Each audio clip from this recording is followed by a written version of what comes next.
Cheers, and welcome to another episode of Dope or Nope with Hope. We are doing The Blue Hour by Paula Hawkins today. This book comes out on, I think it comes out this Tuesday on the 29th? Today is the 24th. Whatever the next Tuesday is, this is when the book is released, I believe. And I was excited to pick this book up because I remember reading The Girl on the Train by Paula Hawkins. And the thing that most vividly stands out to me is how stressed I felt through that book. I think there's a portion of the book where the main character can't sleep and she's tired, and I just remember thinking, let the poor girl have some sleep because it was stressing me out so much how tired she was. But that also plays into the trope of kind of the unreliable female character, which is hit or miss for me. But I do remember having a response to The Girl on the Train with this book. So I went into this with some pretty high expectations. And I think before you go into this book at all, and before I talk about what it's about, I think what needs to be understood is this is, for me, it's not a thriller. It does not have that propulsive kind of what's going on, whodunit sort of narrative and atmosphere and feeling that The Girl on the Train had. And I think that there are a lot of quotes about this book that play into that to me don't match up quite right.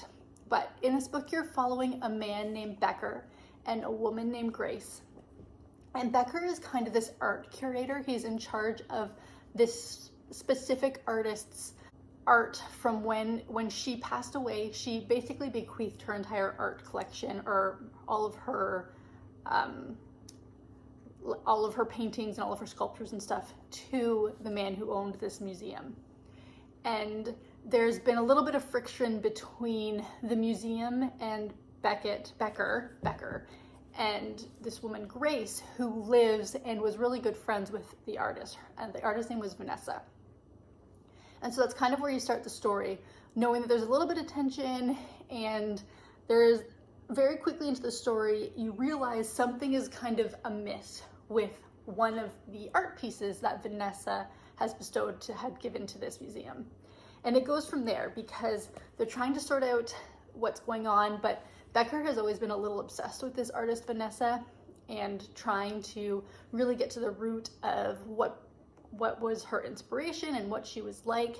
And then you get Grace, who very reluctantly is giving up the art pieces because she lives in the house where the art is stored, even though legally the art belongs to the museum. She has not been very helpful in the museum actually getting their hands on the art. And so Becker and Grace form this relationship. And part of the story is that Vanessa, the artist's husband, 20 years previously had gone missing. And the house that they live in is on an island that is only accessible during low tide. So you kind of have this whole ocean atmosphere thing that, there was another book recently that had that, by Lucy Foley maybe, the Daisy something, I don't exactly remember what it was called. If I remember, I'll put a picture of it here, where it had that house is only accessible during a certain time thing.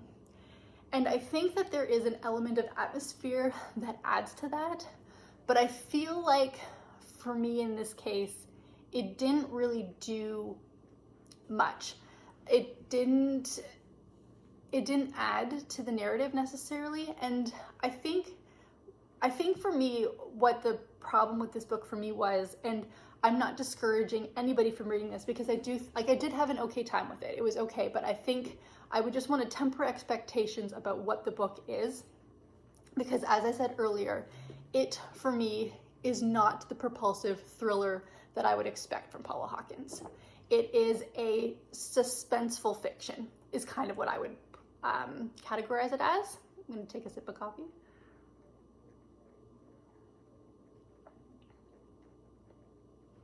I would also say that art really does play a pretty important part in this. And so if art books aren't your thing, just know going in that it does matter. The artist's feelings and how she's feeling making her art and doing her art, it does matter in this book, and I think that's really important. The story of how art shapes people's lives, particularly how art has impacted Becker in his life, that plays an important part. So the actual like doing of art is not very prevalent, but what art means to people is, and I think that's also a kind of an important thing to know going into this book. Ultimately, on the spectrum of dope or nope, this is just, it's in the middle. I don't want to say meh, because I think that's a little too casual. I don't think it's meh. I just don't think it is as dope as I wanted it to be, because I had pretty high expectations going into it. That being said, I do think that people are going to like it. I was looking up kind of quotes from people, and there are some pretty big names that have very positive quotes about this book, and so I don't think that should be dismissed. I think, like I said, expectations just need to be going in, need to be right going in, and that's totally on me. When I do these dope or nope books, get these advanced reader copies, I don't typically do a ton of research going into them. I want to go into them blind. So that was totally me just looking at the author and thinking, oh, this is what I expect, and not really getting that. But I mean, I read it in a day. It's not like I put it down and didn't pick it up again.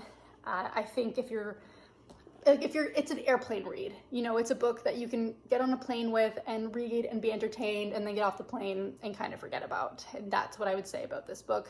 There's nothing wrong with it. I don't think it's going to be very memorable. There was one quote that I saw saying that it was going to be like a modern classic, kind of like The Secret History. And that, no freaking way.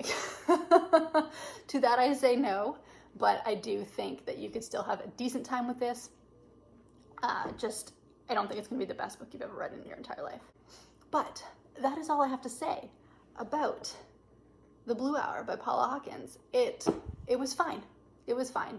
And that was bound to happen. My first 2 books for this kind of series have been really good. So I knew not all of them were going to be dope.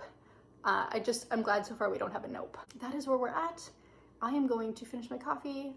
I have got the day off today. I'm gonna get some work done, and I will see you, and by work I mean just like life stuff, but I will see you in the next video.